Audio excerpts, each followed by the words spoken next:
Moby Dick Chapter 10. A Bosom Friend. Returning to the Spooder Inn from the chapel, I found Queequeg there quite alone, he having left the chapel before the benediction some time. He was sitting on a bench before the fire, with his feet on the stove hearth, and in one hand was holding close up to his face that little Negro idol of his, peering hard into its face, and with a jackknife gently whittling away at its nose, meanwhile humming to himself in his heathenish way.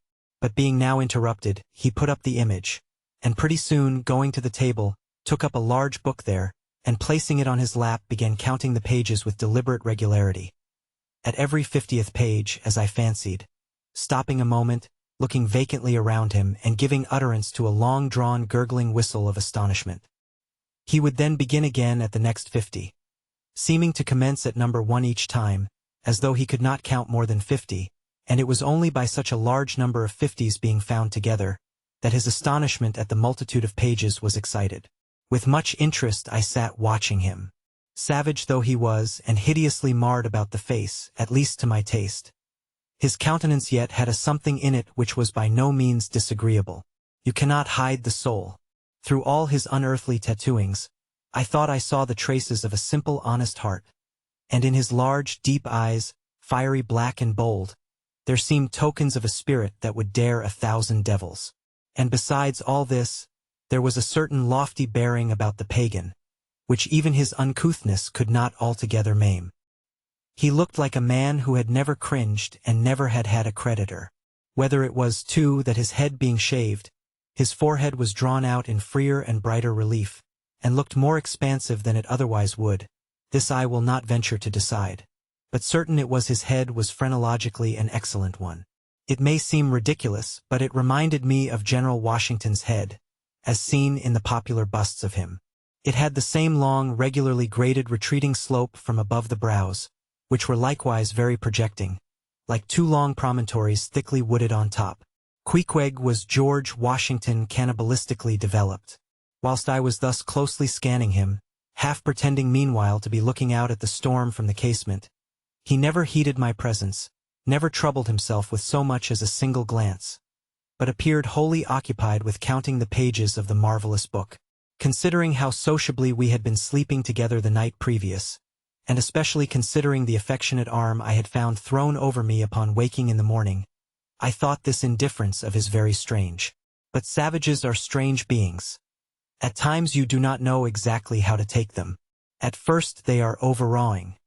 Their calm self-collectedness of simplicity seems a Socratic wisdom. I had noticed also that Queequeg never consorted at all, or but very little, with the other seamen in the inn. He made no advances whatever, appeared to have no desire to enlarge the circle of his acquaintances. All this struck me as mighty singular. Yet, upon second thoughts, there was something almost sublime in it. Here was a man some 20,000 miles from home, by the way of Cape Horn, that is, which was the only way he could get there, thrown among people as strange to him as though he were in the planet Jupiter, and yet he seemed entirely at his ease, preserving the utmost serenity, content with his own companionship, always equal to himself. Surely this was a touch of fine philosophy, though no doubt he had never heard there was such a thing as that. But, perhaps, to be true philosophers we mortals should not be conscious of so living or so striving. So soon as I hear that such or such a man gives himself out for a philosopher, I conclude that, like the dyspeptic old woman, he must have broken his digester. As I sat there in that now lonely room, the fire burning low in that mild stage when, after its first intensity has warmed the air, it then only glows to be looked at, the evening shades and phantoms gathering round the casements, and peering in upon us silent, solitary twain, the storm booming without in solemn swells, I began to be sensible of strange feelings. I felt a melting in me. No more my splintered heart and maddened hand were turned against the wolfish world. This soothing savage had redeemed it. There he sat, his very indifference speaking a nature in which there lurked no civilized hypocrisies and bland deceits. Wild he was, a very sight of sights to see. Yet I began to feel myself mysteriously drawn towards him. And those same things that would have repelled most others, they were the very magnets that thus drew me. I'll try a pagan friend, thought I, since Christian kindness has proved but hollow courtesy. I drew my bench near him, and made some friendly signs and hints, doing my best to talk with him meanwhile. At first he little noticed these advances, but presently, upon my referring to his last night's hospitalities, he made out to ask me whether we were again to be bedfellows. I told him yes, whereat I thought he looked pleased, perhaps a little complimented. We then turned over the book together, and I endeavored to explain to him the purpose of the printing, and the meaning of the few pictures that were in it. Thus I soon engaged his interest, and from that we went to jabbering the best we could about the various outer sights to be seen in this famous town. Soon I proposed a social smoke, and, producing his pouch and tomahawk, he quietly offered me a puff. And then we sat exchanging puffs from that wild pipe of his, and keeping it regularly passing between us. If there yet lurked any ice of indifference towards me in the pagan's breast, this pleasant, genial smoke we had soon thawed it out and left us cronies. He seemed to take to me quite as naturally and unbiddenly as I to him, and when our smoke was over, he pressed his forehead against mine, clasped me round the waist, and said that henceforth we were married, meaning, in his country's phrase, that we were bosom friends. He would gladly die for me if need should be. In a countryman, this sudden flame of friendship would have seemed far too premature, a thing to be much distrusted. But in this simple savage those old rules would not apply. After supper and another social chat and smoke, we went to our room together. He made me a present of his embalmed head, took out his enormous tobacco wallet, and groping under the tobacco, drew out some $30 in silver.